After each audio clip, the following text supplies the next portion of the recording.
개강 리뷰, 지난주 개강 강의였죠. 그래서 성경을 올바르게 읽으려면 우리는 성경의 핵심을 알아야 합니다. 근데 성경의 핵심을 어떻게 알 수 있을까요? 성경이 어떤 초점을 가지고 계속 진행되고 있다 하는 것을 깨닫고 성경의 초점을 가지고 읽다 보면 자연스럽게 성경의 핵심을 파악할 수 있게 됩니다. 바로 성경의 초점은 예수 그리스도십니다. 이 마이크 볼륨 조금만 올려주실래요? 성경의 본질이 예수 그리스도시고요. 이 예수 그리스도에 대한 이야기만이 담겨있는 책이 성경입니다. 오직 한 분, 그리고 예수 그리스도를 초점으로 성경은 기록되어 있으면서 구약은 오실 예수 그리스도, 신약은 오신 예수 그리스도, 그 이야기를 하고 있죠. 그래서 여기 요한복음 5장 39절 말씀 우리 다 같이 한번 읽어보시겠습니다. 시작. 너희가 성경에서 오신을 없는 줄 생각하고 성경을 상고하거니와 이 성경은 내게 대하여 증거하는 것이다. 아멘. 그렇습니다. 예수님이 친히 자기 자신에 대해서 성경이 증거하고 있다 이렇게 말씀하시고요. 예수님은 또 이렇게 말씀하셨죠. 내가 곧 길이요 진리요 생명이라고 하셨습니다. 그 예수라는 길을 잘 찾아서 가면 성경이라는 숲에서 헤매지 않고 길을 잃지 않을 수 있게 되는 것입니다. 이렇게 성경의 본질이 예수 그리스도이시고 이 본질에 대한 예수 그리스도를 기록한 목적이 있겠죠. 성경의 목적이라고 할 수 있습니다.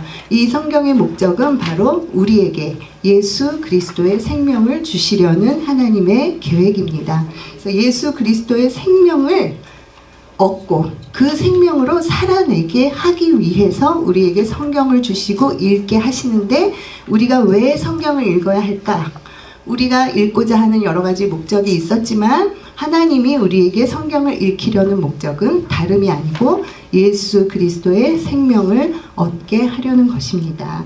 그래서 골로새서에 그러한 감추어진 그리스도 안에 생명에 대해서 말씀하시고 계시면서 로마서에 보면은 5장 17절에 이렇게 기록되어 있습니다. 한 분 예수 그리스도를 통하여 생명 안에서 왕노릇하리로다 했습니다. 그래서 우리는 그리스도 예수 안에서 그 생명으로 왕노릇하도록 하나님이 창조하신 존재들이죠. 근데 지난 시간에 목사님 말씀하신 것처럼 그렇게 창조주 되시는 하나님이 피조물된 우리를 다스리시는 것, 그리고 그 다스림 안에서 우리가 하나님이 창조하신 만물을 또한 다스릴 수 있는 관계가 형성되어 있었는데 우리의 불순종과 죄로 말미암아 그 관계가 깨어졌고 질서가 깨어진 것인데 그것을 회복하는 것, 그것이 바로 예수 생명으로 왕노릇하는 삶이 되겠습니다.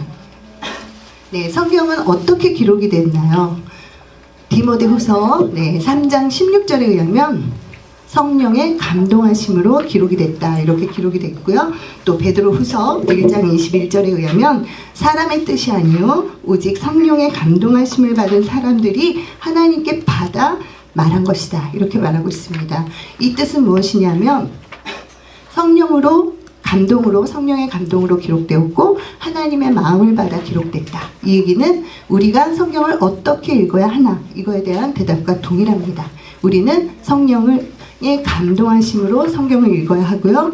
하나님의 마음을 받아서 읽어야 하는 것입니다.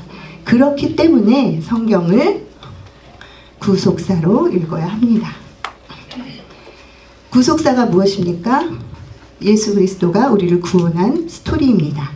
예수님이 우리를 구원하신 것은 우리를 살리시려고 죽기까지 하나님께 복종, 순종하여서 십자가에 달려 죽으신 그 마음, 그리고 하나님이 독생자를 이 땅에 보내서 죽이시기까지 한 그 마음으로 성경을 읽는 것입니다. 하나님은 오늘 이제 여러분 창세기 읽고 오셨을 텐데요. 네, 창세기에 의하면 우리에게 제일 먼저 1장 28절에 복을 명하셨죠. 하나님 우리를 축복하기 원하시고 사랑하십니다. 그런데 신명기 28장에 의하면요, 이 축복을 받는 데에는 하나의 조건이 있다는 것을 언약을 통해서 보여주고 있습니다.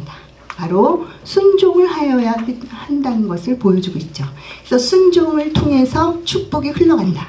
그런데 이스라엘이라는 한 민족을 통해서 우리의 구원 역사를 역학적으로 구원이 어떻게 발생했는지 보여주시기 위해서 모델 케이스를 세우셨는데 이스라엘의 그 그 백성들, 민족들이 출애굽하면서 가나안으로 가기 전에 어떻게 했나요?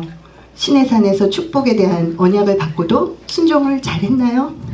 네, 우리가 잘못한 걸 너무 잘 알고 있습니다. 그래서 불순종하여서 가나안으로 금방 못 들어가고 광야에서 40년을 방황하고 또 결국 끝내 불순종 때문에 가나안에 못 들어가서 1세대는 다 죽어야 했던 그런 것을 우리가 너무 잘 알고 있죠. 근데 이 사람들이, 이스라엘 사람들이 이상한 사람들이라서 그랬나요? 네, 목사님이 지난 시간에 성경 이야기가 이스라엘의 역사가 아니고 나의 구원 역사이고 이스라엘 사람들이 이상한 게 아니라 내가 그들과 같다. 이거를 읽을 수 있어야 합니다. 그래서 불순종을 했어요. 그래서 복을 받지 못하고 불순종을 해서 가나안에 들어가지 못했는데 이것에 대해서 히브리서 3장 18절 19절에는 불순종의 원인을 이렇게 기록하고 있습니다. 그들이 믿지 아니함으로 들어가지 못한 것이니라. 네, 바로 믿음과 순종이 상관관계가 있다는 것을 보여주고 있습니다. 그러면서 로마서 1장 5절에 의하면 믿어 순종케 된다고 했습니다. 그래서 믿음과 순종은 불가분의 관계에 있다. 이것을 알려주고 있죠.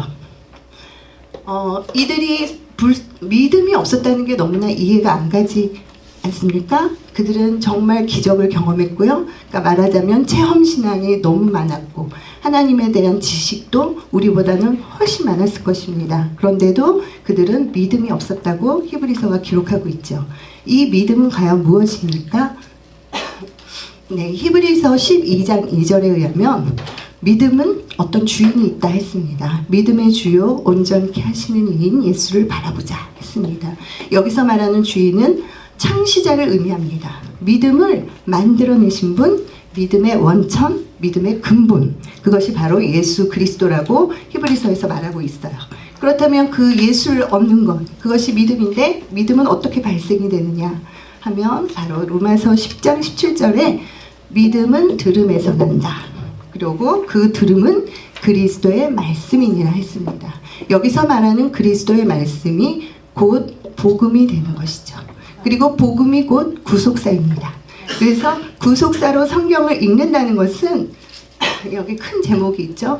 구속사로 성경을 읽는다는 것은 성경을 읽으면서 그냥 눈으로 글씨를 읽는 게 아니라 구속사를 캐내는 것입니다. 그리고 그것은 예수에 관하여 읽는 것이 아니라 예수님 그 자체를 우리가 발견하는 그것이 구속사로 성경을 읽는 것입니다. 그렇게 읽을 때에, 그렇게 들을 때에 믿음이 발생하고 믿음으로 순종케 돼서 축복을 누리는, 아까 말한 성경의 목적이었던 예수의 생명 안에서 왕노릇하는 창조의 원형이 거룩이 회복되어지는 복을 누리는 것이 되는 것입니다. 네. 그런데 여기서 짚고 넘어가야 될 것은 우리가 많은 부분 오해하고 있는 것이 구원을 받는 사건에 대해서는 우리에게 공로가 없고 자격이나 조건이나 노력이나 돈으로도 못 가고, 그죠? 그걸 찬송을 어린이들이 부릅니다. 그래서 이 에베소서 2장 8절 9절 말씀에 의하면 우리가 자랑치 못하게 하려고 우리에게 아무 공로 없이 선물로 구원을 주셨습니다. 그것을 다 동의하고 잘 알고 있어요. 동의할 수밖에 없죠. 그런데 이상하게 순종은 내 힘으로, 내 지식으로, 내 경험으로 해보려고 하고 그렇게 할 수 있는 것으로 많이 착각하고 있다는 것이죠. 구원이 은혜의 사건이고 기적의 사건이듯이 순종도 은혜로만 가능하고요. 원수를 사랑하는 것은 상식을 초월하는 기적의 사건이 필요한 것입니다. 그래서 성경을 읽는다면 우리는 이제 내 생각과 내 의도, 내 목적을 내려놓고 성경을 읽으려는 저마다의 목적이 있었을 것입니다. 그것을 내려놓고요. 이제는 성경을 주신 하나님이 주신 그 읽히시려는 목적에 합당하게 읽게 될 때에 그것이 구속사로 읽는 것인데요. 성경을 그렇게 읽으면 결론치는 순종의 삶이 되겠습니다. 그리고 성경의 목적대로 읽어 나간다면 우리에게는 한 가지 결론만 심플하게 남습니다. 나는 죽고 예수가 사시는 은혜의 믿음이 남는 것입니다. 네. 그래서 우리가 성경을 왜 읽어야 되는지, 왜 읽어야 되죠? 성경의 목적, 예수 그리스도의 생명을 얻고 그것으로 살려고, 그런데 그것이 바로 믿어 순종하는 길입니다. 그런데 성경이 잘 안 읽어지기 때문에 성경은 왜 안 읽어질까요? 왜 안 읽어지냐?